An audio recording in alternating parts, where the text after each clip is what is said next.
La entrevista del Telematutino 11, gente importante a tratar temas importantes. Y ya hoy Jueves Santo nos alejamos de la política, de la economía, de los temas tan difíciles que nos acompañan a lo largo de todo el año. Y vamos a hablar con una personalidad del arte que no requiere presentación, Augusto Feria, actor teatral, exitoso en el cine, y que vamos a compartir un momento ameno de sus vivencias, de su vida, en ese mundo tan interesante de la actuación dramática. Augusto, muchísimas gracias por aceptar la invitación. Gracias a ti por la invitación y estamos a tu orden, lo que se requiera de contar. Estamos dispuestos a contestarte cualquier pregunta. Augusto y yo nos conocimos de niños. Yo le decía Agustico. Agustico me dicen todavía. Todavía. Jugábamos en el parquecito de la iglesia de las Mercedes. De las Mercedes. Sí. Pero después cada cual cogió su rumbo. ¿Qué te decide a ti a la carrera de actor? Yo imagino que en su momento tus padres no tuvieron de acuerdo. No, todo lo contrario. Ajá. Todo lo contrario. Tanto papá como mamá me apoyaron siempre. Naturalmente, papá quería que yo siguiera el negocio, que podía hacer ambas cosas a la vez, pero realmente me llamó mucho. Sí, porque ellos eran propietarios de una empresa famosa aquella, porque la artística y la ferretería El Candado. Sí, correcto.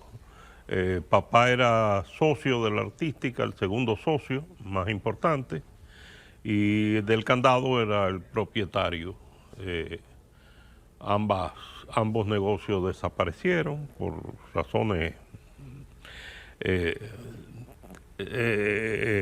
como decían, cosas del tiempo son y no de España.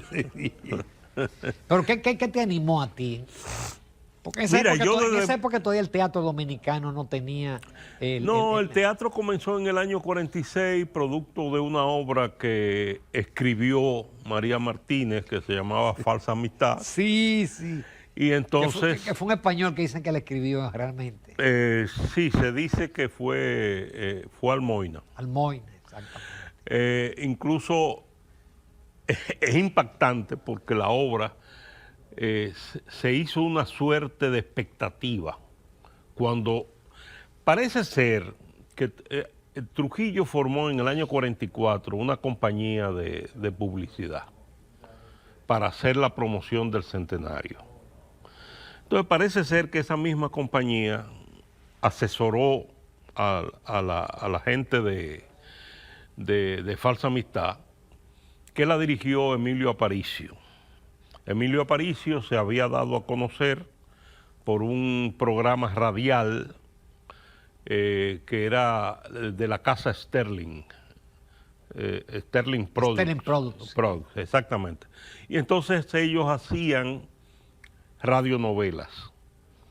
A diferencia de los que habían hecho anteriormente, que hacían prácticamente lecturas animadas en la radio, Emilio, muy hábil, redujo el tiempo a 15 minutos, quizá copiando a los cubanos o no sé, y entonces dejaba la expectativa y esos 15 minutos eran seguidos por toda la población diaria, en HZ. Y entonces él se había dado a conocer por esa vía y entonces lo contrataron para dirigir Falsa Amistad. Y en los periódicos salía FA, ¿qué será FA? Y no sé qué, una expectativa, ¿no?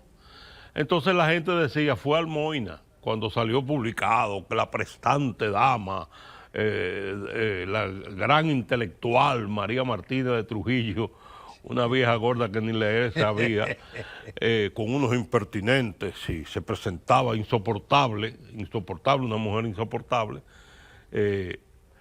Y entonces el público, la gente, dijo, no, hombre, no, eso fue Almoina.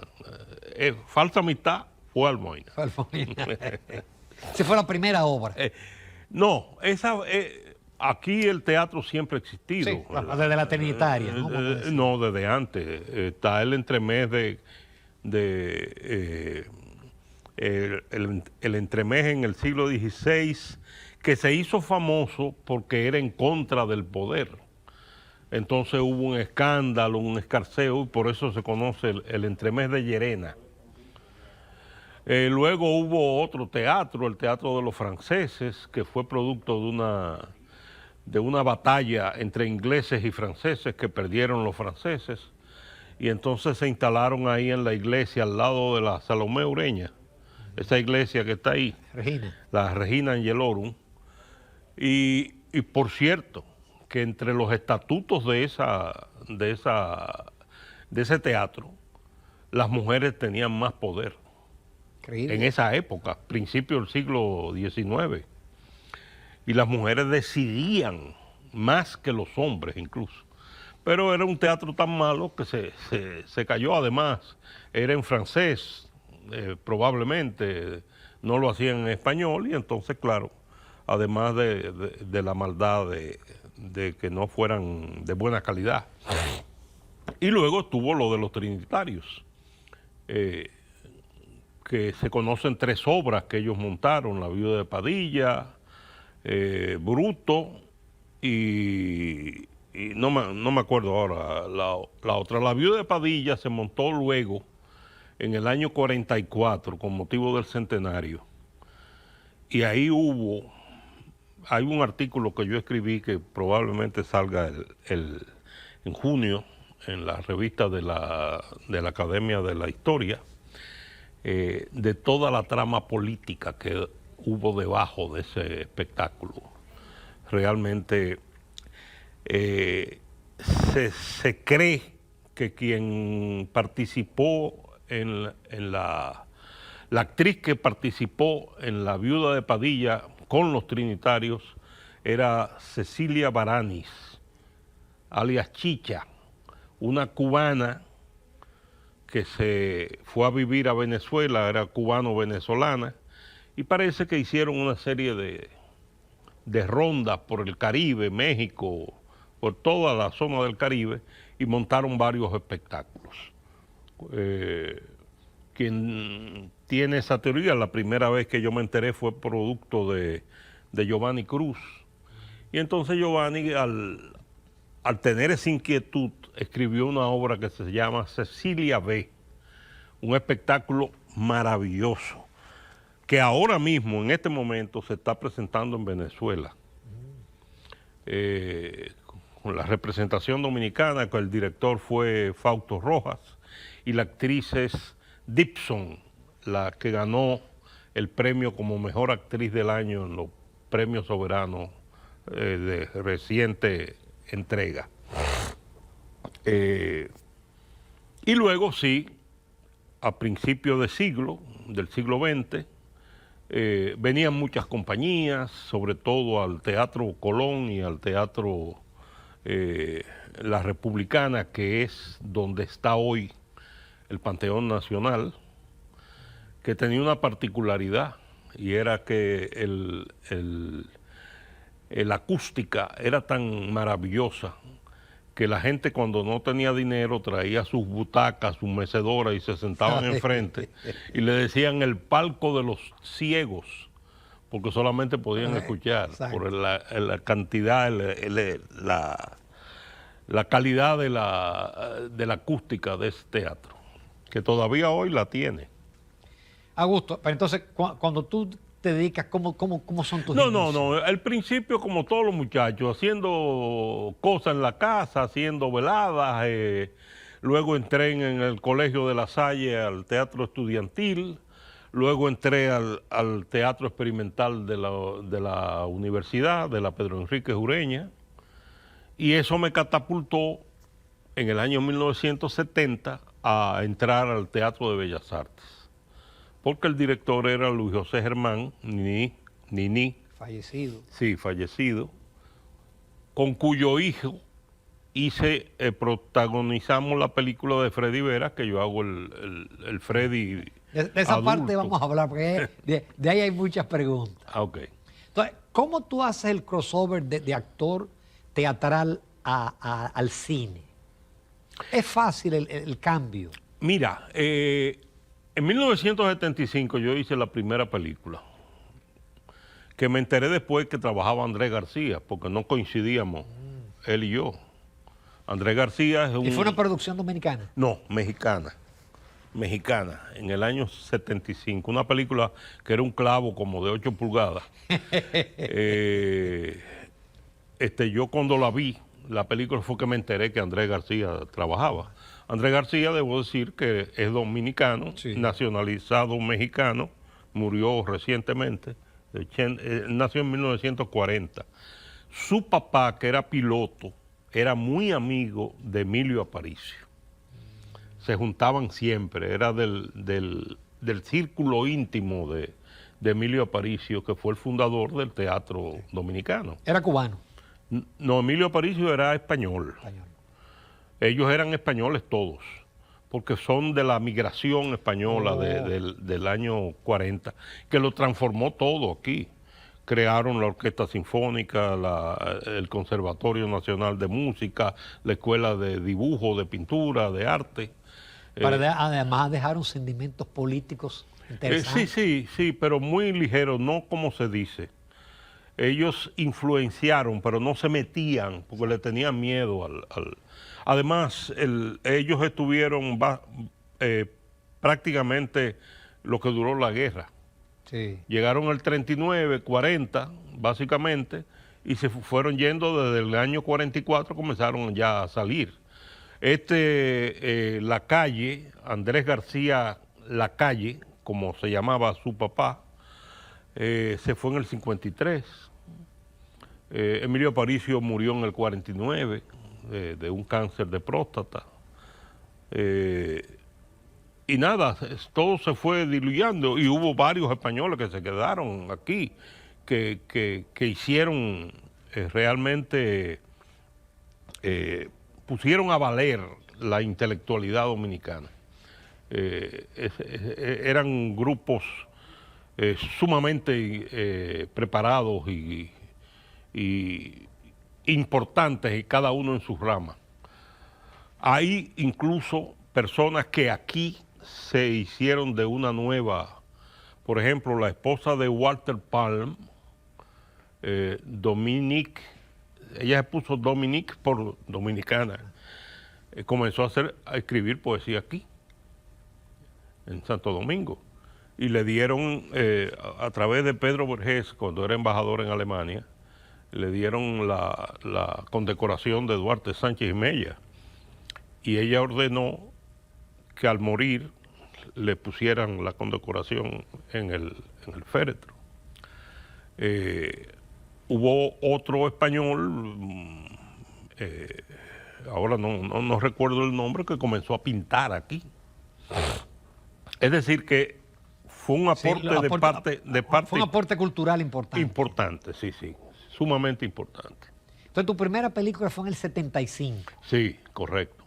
Después, en el 78, entonces el grupo de teatro al que yo pertenecía, que se llamaba Nuevo Teatro, comenzamos a hacer cine para la televisión, es decir, obras de teatro transformadas en cinematográficamente para la televisión. Y esto nos dio la oportunidad de aprender a actuar para el cine, no para el teatro. Porque en el teatro tú tienes que impostar la voz, tienes que exagerar un poco más. Para el cine no, el cine se te mete la cámara aquí y te lee hasta los pensamientos. Porque uno a veces siente como que en el teatro hay una sobreactuación. No, es simplemente que tú tienes que impostar la voz para que el público te escuche.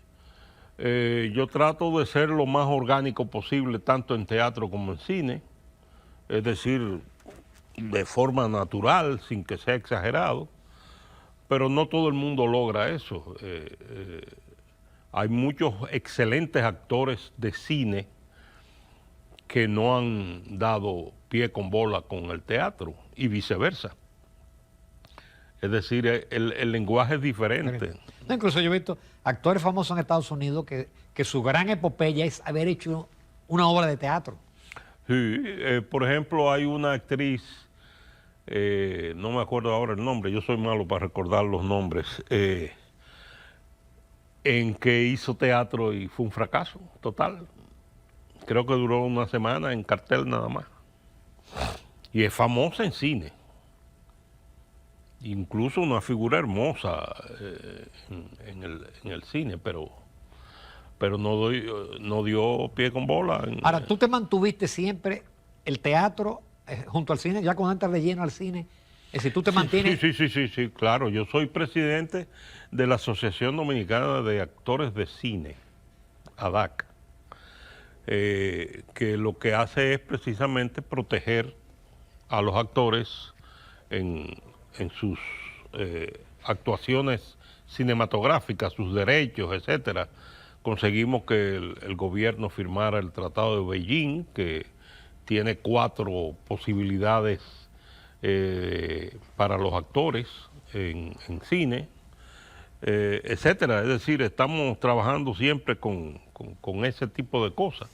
Y en teatro yo tenía un tiempo largo que no hacía teatro, y sin embargo hice teatro este año que pasó, y el miedo que tenía, que era el miedo a la memoria, se me quitó.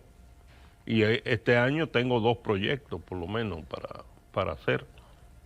Uno de mis hijos, no el que te entrevistó, me comentó un día que fue a una obra y me preguntaba, papi, pero ¿cómo logras retener todo ese diálogo tanto tiempo? Porque en una película, bueno, corta, acción, pero en el teatro hay que tener memoria. Sí, eso es hacerlo constantemente. Eso es pasarse de días, horas al día, repitiendo, hasta que se convierta ese texto en una segunda naturaleza y te surge, como estamos hablando ahora. Es mejor que eso, porque ya te lo sabes. Yo tengo que pensar, si me acuerdo de un nombre y no me acuerdo de él en ese momento, no puedo decírtelo. ¿Y nunca te pasó que se te olvidó una línea? Sí, a veces tú te vas negro. Como en televisión. Sí. Y ahí tienes que improvisar. A veces improvisar, recuerdo una vez que estaba haciendo de Ibsen Un enemigo del pueblo y me fui a negro. Y yo lo que hice fue que disimuladamente me puse al lado de la pata del teatro. Las patas son las cortinas esas que hay en los laterales para el aforo. Y le dije a una de las actrices, huye, que me fui a negro, dame el texto. Y ella de una vez buscó y me soltó, ya de que me dijo las 2 primeras palabras, ya yo recordé y seguí. En el cine, corte y no, espérate, se me olvidó cómo es la vaina. Es diferente. Vamos a hacer una pausa, esta conversación está tan interesante que se fue rápida, pero vamos a hablar ahora de las 2 grandes películas en que actuó Augusto y que fueron 2 grandes personajes, digo, totalmente diametrales, pero vamos a ver cómo él se metió en cada uno de esos personajes. Volvemos en unos minutos con el laureado actor Augusto Feria. Continuamos esta entrevista diferente con Augusto Feria. Habíamos comenzado que nos conocimos de niños, pero cada cual cogió un rumbo diferente. Augusto ha desarrollado una carrera interesantísima en el teatro, también en el cine, y entonces estamos hablando de sus vivencias. No cabe duda que todavía se está hablando de la película de Freddy. Sí. Freddy fue quizás una de las figuras más importantes de la televisión de todos los tiempos. ¿Cómo te resultó fácil o difícil meterte en el personaje? Y el reto que significó para ti. Bueno, en el caso de Freddy, yo lo conocía. Sí. Había trabajado con él varias veces. Él me llamaba de vez en cuando a trabajar en su programa, a hacer personajes diferentes, ¿no? Y yo lo conocía, pero necesitaba conocer más, y yo con Giancarlo tuvimos 4 o 5 horas metidos en un restaurante donde reímos, lloramos, bebimos, comimos, todo. 4 horas de información. Entonces, en ese caso de Freddy, como yo hacía el Freddy viejo, el adulto, ¿no? El que fallece, Sí. hubo un médico que es actor también, que en la película hace de Jackie Núñez, que se llama el doctor Sócrates Montaz, que me hizo una anécdota que me dio el toque exacto de lo que estaba pasando con ese personaje de la vida nacional. Él me contó que en una ocasión estaba lloviznando y Freddy venía con su nieta, asumo yo que era la nieta, me dijo una niña, yo asumo que es la nieta, cerca de Corazones Unidos. Sócrates Montaz tiene su consultorio en Corazones Unidos, y él lo metió rápidamente. Pero tú te estás volviendo loco, tú no te puedes, si te da una neumonía con la condición que tú tienes, es catastrófico. Y él lo que le contestó, como se ponía él: ay, a mí que me importa, que yo qué, ojalá me parta un rayo, que no sé cuánto. Eso me dio a mí la tesitura por donde él andaba. Es decir, un hombre, todos sabemos que nos vamos a morir.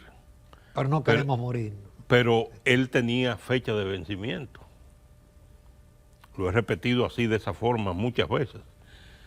Y entonces, claro, él se estaba preparando para aquello que iba a suceder, además de que duró un año más. Generalmente los que tienen esa enfermedad duran 3 años, él duró 4, o 2 años y 3. O no a me veces acuerdo. menos, porque fue páncreas. A veces el páncreas se determina tarde, está en 3 o 4 meses. Exacto. Pero bueno, él duró más, hasta el punto de que en los Estados Unidos pidieron autorización para estudiar su caso. Eso lo que trajo fue esas informaciones. Un actor se llena de informaciones que están en el subconsciente. Hubo una escena en la película en la que yo voy subiendo por las escaleras y le digo a la que hace de mi esposa, Bernardita García Smester, no me diga nada, yo sé ya lo que tú me vas a decir, qué sé yo. Y entra a la habitación de ellos. Cuando vamos a hacer esa escena, yo estaba sumamente cargado de emociones y era un texto sumamente largo. Le dije a Bernardita, cáeme atrás. Entonces, antes de comenzar la escena, llamé al director de la película, Giancarlo, que fuera al set. ¿Sabes? Cuando se filma una película, ahora modernamente no está ahí el director, sino que está por...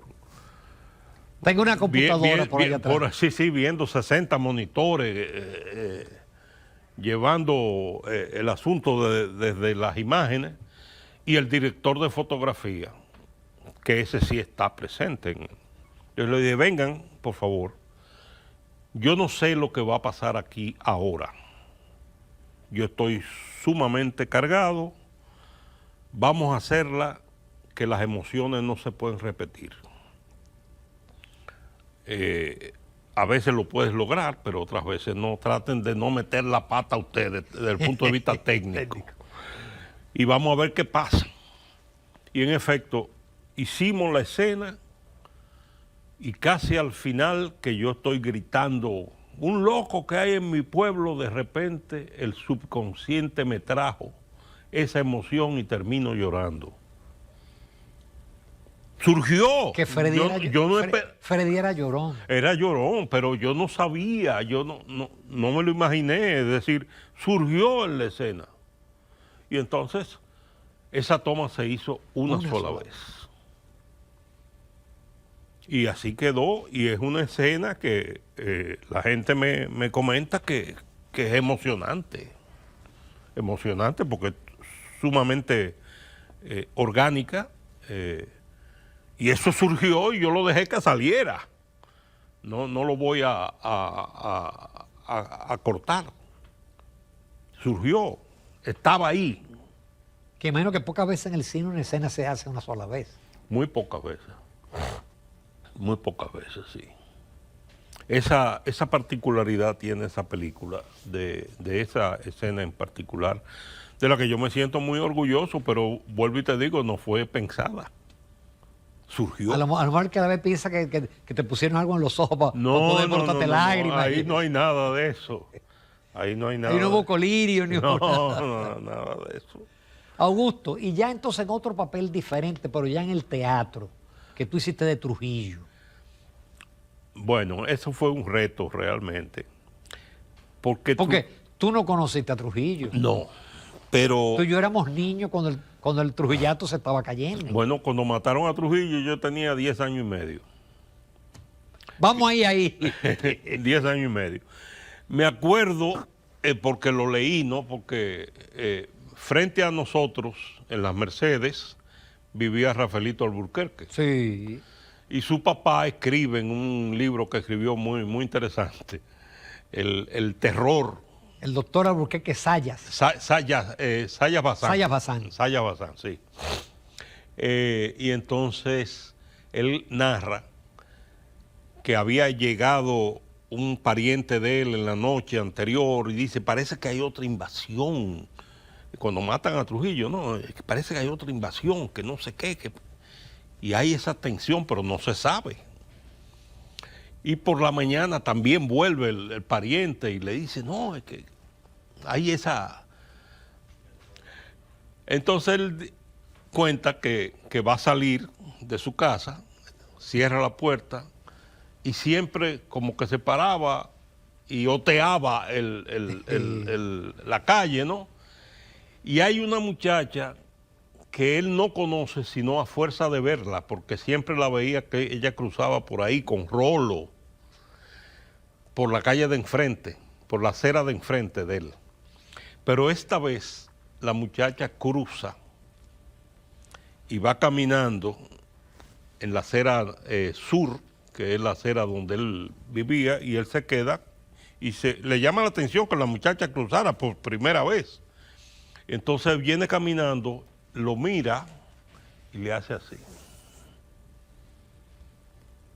Ya. Ya, lo dijo todo. No dijo más nada, siguió caminando. Eso fue, dice, ya entendí qué fue lo que pasó. Y luego vino Rafaelito y le dijo que había visto la bandera de la fortaleza Osama media asta. Y entonces estaban todas las señales. Ya estaban todas las señales. Yo también me di cuenta de que estaba en el Partido Dominicano porque nos devolvieron del colegio a las 10 de la mañana. Y yo entonces crucé rápidamente donde mamá. Le dije, mamá, yo vi ¿qué es lo que está pasando? Y ella me dijo, cállate, carajo, cállate. Así y se metió al baño, cerró las 3 puertas y sentada en el inodoro haciendo pipí, me dijo, es que dicen que mataron a Trujillo, pero cállate, coño. Fue así. El miedo era sí, terrible. Sí, fue así. Entonces, pero ese papel te fue fácil. No. Lo que pasa es que Trujillo tiene muchas facetas. Tú sabes que me ayudó mucho el libro de Hans Vise Delgado. Porque él lo clasifica el carácter de Trujillo como la faceta de la luna. Y hay entonces, claro, momentos en que yo pongo una cerecita aquí, otra allí, desmistifico el personaje, siempre en colaboración con el director, que es Manuel Chapuzó. Yo le hacía la propuesta, por lo general él las aprobaba. Hubo una que me dijo que no, pero otras sí. Cuando desmistificamos a Trujillo, porque él se veía siempre peinado. Yo lo vi una vez, precisamente en la Puerta del Conde. Habían una cantidad de campesinos ahí. Yo estaba en el medio siendo muchacho y lo veo con aquel rostro blanco. Rosado. No sé si es por la cantidad de veces que yo he visto el uniforme ese que le llaman, que es blanco con el pantalón negro. ¿Y el unicornio? No. El bicornio él lo usaba como una forma, esa era parte del teatro, del espectáculo, y lo decía. Es decir, él decía que el bicornio era para que lo vieran como un demiurgo, y usaba la palabra. Pues no crean ustedes que era un estúpido. No, no, no. Si no manejó 31 años, no era ningún estúpido, como quieren pintarlo los que se quedaron con la fortuna. El tipo era estupendo y le gustaba. Y era conocedor de la Sí, sí, psicología sí, del dominicano. Del dominicano, era un gran conocedor y incluso él a los extranjeros le gustaba embadurnarlo y lo llenaba para que sintieran que él era el poder realmente, no solamente aquí, sino fuera de aquí. Es decir, le contaba historia. Hubo un músico que llevó, ¿cómo se llama? Un músico italiano vino para tocar con la orquesta sinfónica Gimbernard, Jacinto Gimbernard, y entonces... Jovencito, Jacinto Gimbernard. Don Jacinto. Y entonces no sé si fue el músico que quería ver a Trujillo, que quería conocerlo, que no sé qué, hasta que él llamó al palacio y le concedieron la entrevista. Al otro día a tal hora. Y a tal hora, olvídate que estaba abriendo el despacho el hombre, a la hora en punto.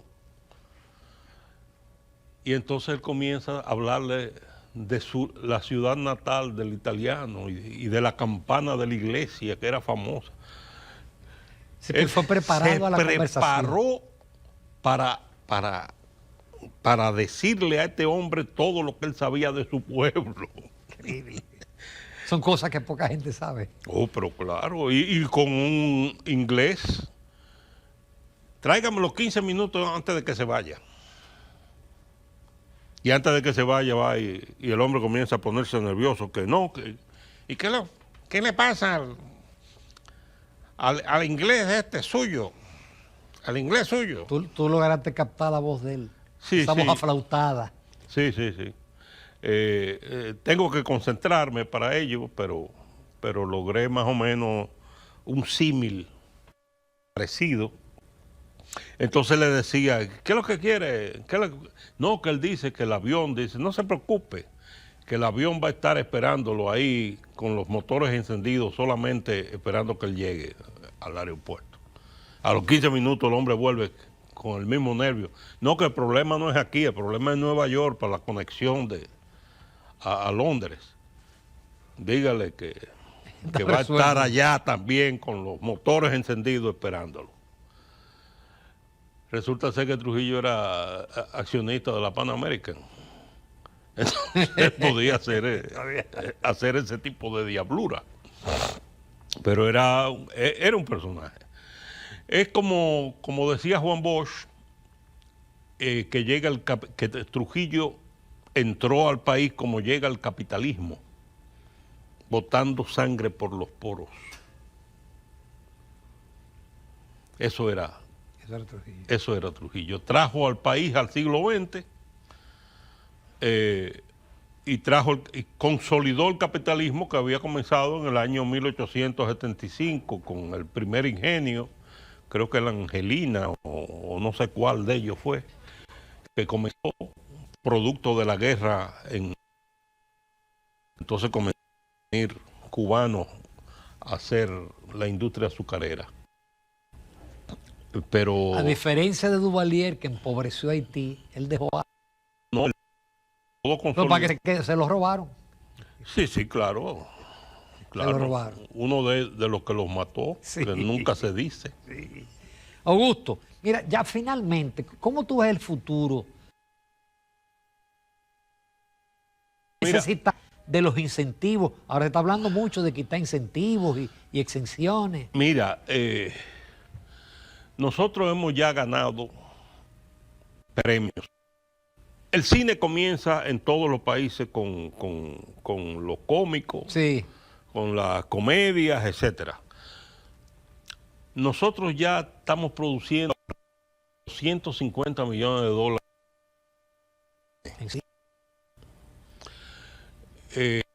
Ya tenemos un premio en Berlín y recientemente otro del público en un festival en Nueva York.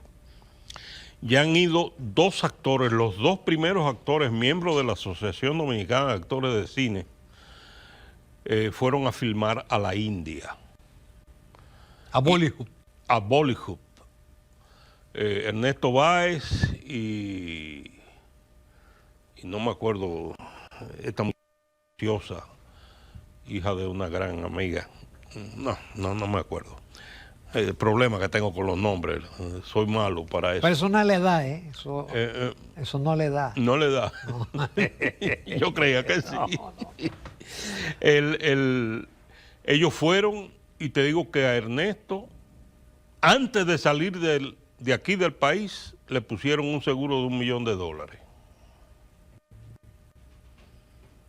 Es decir, naturalmente, la cinematográfica de la India es un monstruo más grande. Pero por lo menos fueron 2 actores a trabajar en la India. Yo no creo que quitando los incentivos, porque el incentivo que tú dices, no, porque estamos pagando de los impuestos, que no sé qué, está bien. Pero ¿cuánto produce en impuestos esos empleos que tú estás contratando? Que se han creado muchos empleos. Ya aquí tú puedes filmar, creo que son 7 películas al mismo tiempo. No estoy seguro del dato, pero es por ahí que anda, 6 o 7. Sí, que ya hay los técnicos. Los técnicos para hacer, estamos hablando, recoge los cables del camarógrafo, de los equipos, los que, etcétera, gente de... No, hay de todo. Yo tengo un amigo que él lo que se ha especializado en carro viejo. Ah, sí. Y él tiene siempre carro viejo alquilados, rentados para películas. Sí, eso es así. Es decir, que lo que genera es más que lo que tú dejas de percibir. Es un toma y daca. Exacto. Yo te doy, pero tú me das para atrás. El beneficio es más que el costo. Exactamente. Siempre hay, ¿cómo se llama? Ese rumor y a entrar a 2 los impuestos después de las elecciones. Eso es lo que se... de modo que nada, que eso es productivo. El cine es productivo y ya estamos logrando cosas. Ya hay buenas películas. Ya hay buenas películas. Bueno, de Freddy, precisamente, el productor ha dicho que él es el embajador, el cónsul en Hollywood, precisamente, en esa zona de por ahí, de los Estados Unidos. Dice que Freddy es la mejor película dominicana. Que para él era mayor. Ya lo sustituyó. Ya lo sustituyó. Qué bien. Augusto, solamente me resta agradecerte este grato momento y este grato encuentro. Y yo sé que los amigos televidentes disfrutaron de todas estas vivencias que tú tienes y que todavía parece que hay Augusto Feria para rato, bueno, si Dios quiere. Mamá se murió en septiembre, tenía 104. Es decir que me van a tener que aguantar por lo menos 30 años más. Yo tengo esperanza porque la mía murió a los 100. Augusto, muchísimas gracias. Bien, muy amable, gracias a ti. Continuamos, amables televidentes, con el Telematutino 11, nos vamos ya a la recta final.